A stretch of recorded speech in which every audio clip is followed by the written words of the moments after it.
네, 안녕하세요. 암호화폐 전문 방송 오늘의 코인 시간입니다.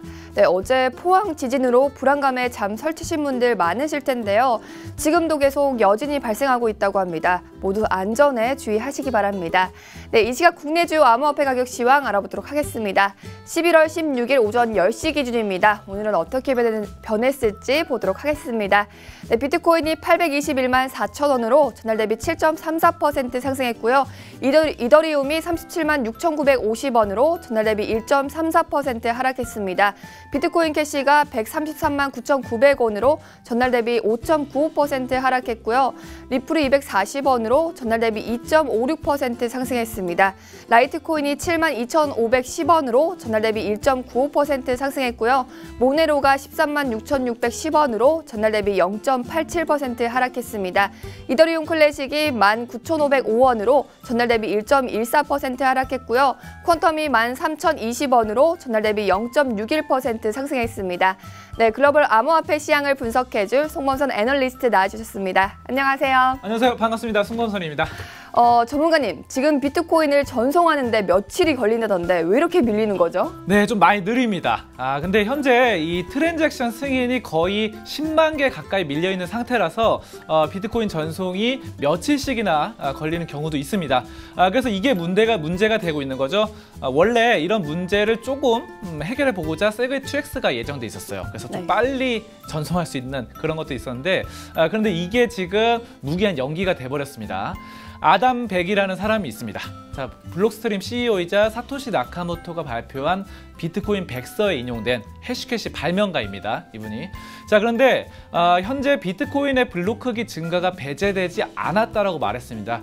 그래서 3억 달러를 들여서 구입한 비트코인 마이닝 채굴 장비를 통해서 테스트를 하고 있다고 했고요. 현재까지 중간 정도의 테스트를 거쳤다고 하는데 이 말이 좀 어렵죠. 그래서 풀이해 드리면은 그러니까 좀 비트코인을 이게 좀 빠르게 만드는 테스트를 하고 있다라는 거예요. 지금 좀 더 빠르게 하고 있다. 테스트를 하고 있다. 이렇게 보시면 됩니다. 네, 그럼 혹시 블록 크기를 처음부터 넉넉하게 만드는 건 어려웠을까요? 사토시도 이제 처음에 만들 때 그 당시에는 나름대로 넉넉하게 만든 거였어요. 그때는 이제 기술적으로 지금보다는 약간 아래였기 때문에 그때는 넉넉했지만 지금은 또 이것이 발전되다 보니까 이렇게 되는데 지금 이런 사태가 일어날지 몰랐지 않았나 싶어요. 그리고 블록 크기가 2014년부터 제기된 문제였습니다. 그래서 비트코인 캐시가 또 나왔고 기술적으로 분산돼서 그리고 비트코인 골드까지 나온 거죠. 근데 비트코인이 이런 문제 때문에 지난주에 비트코인 캐시가 좀 주목받아서 크게 올라갔었죠. 자, 그런데 비트코인 캐시가 좀 더 빨라요. 그래서 그런데 이 상황을 단순히 코인 자체의 이 알고리즘적인 문제로 볼 것이 아니라 이것이 이제 과거에도 그랬듯이 화폐가 좀 진화하는 과정이다. 이렇게 보시면 되고 그에 따른 성장통이라고 생각하시면 되겠습니다. 암호화폐가 이 진정한 화폐로서의 가치를 가지길 바라도록 하겠습니다. 그러면은 가격적인 부분을 차트 보면서 얘기 나눠보겠습니다. 네, 하루 동안 이뤘던 상황들 점검해 보도록 할까요? 미국 온라인 결제 업체인 스퀘어가 바로 소셜 미디어를 통해서 비트코인 관련 서비스를 제공한다고 밝혔어요. 그래서 그런 것들이 상당히 큰 호재로 작용해서 어제 시장 굉장히 많이 비트코인 상승했습니다. 10% 넘는 상승을 보였고 예전에 세그웨이2X가 취소되면서 굉장히 많이 떨어졌었지만 다시 한번 상승세 치고 800만 원 이상으로 올라서게 됐습니다. 그런 부분도 상당히 좋고 그에 따라서 스퀘어가 아까 전에 이런 서비스 제공하는데 스퀘어의 주가도 올랐어요.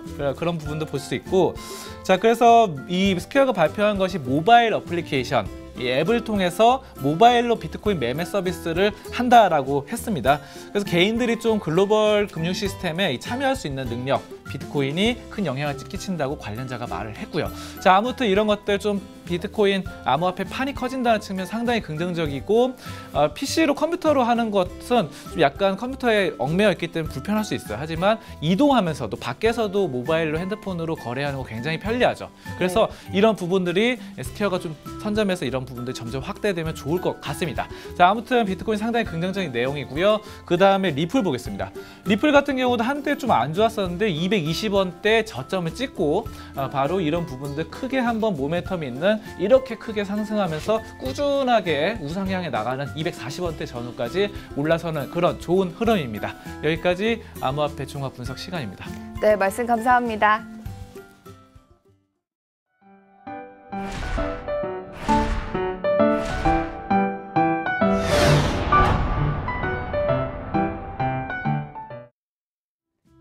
오늘의 비트코인 날씨에서는요, 맑은 소식 2개와 흐린 소식 하나가 준비되어 있습니다. 우선 흐린 소식부터 만나볼까요?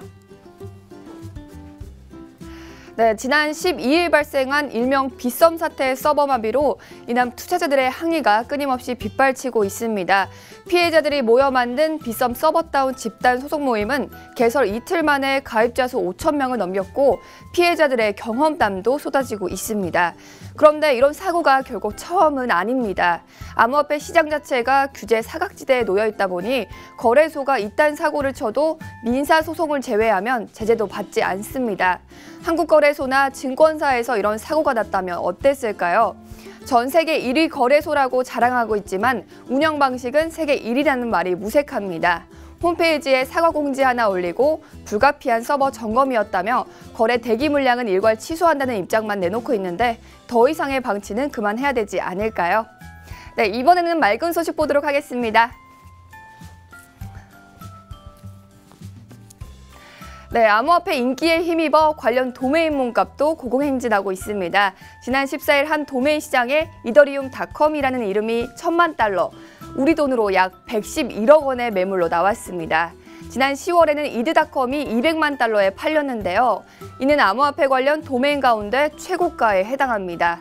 불과 몇 년 전 비트코인과 이더 관련 도메인명을 10달러면 등록할 수 있었던 시절과 비교하면 그야말로 상점 벽해입니다. 마스터카드가 블록체인 기반의 지급 방식에 특허를 신청했습니다. 특허청이 공개한 특허 신청서를 보면 블록체인 기반의 마스터카드는 판매자가 소비자에게 돈을 받을 때까지 기다릴 필요가 없습니다. 물건 판매 후 돈이 지급된 것을 확인하고 회사가 거래 기록을 계속 가지고 있는 것이죠.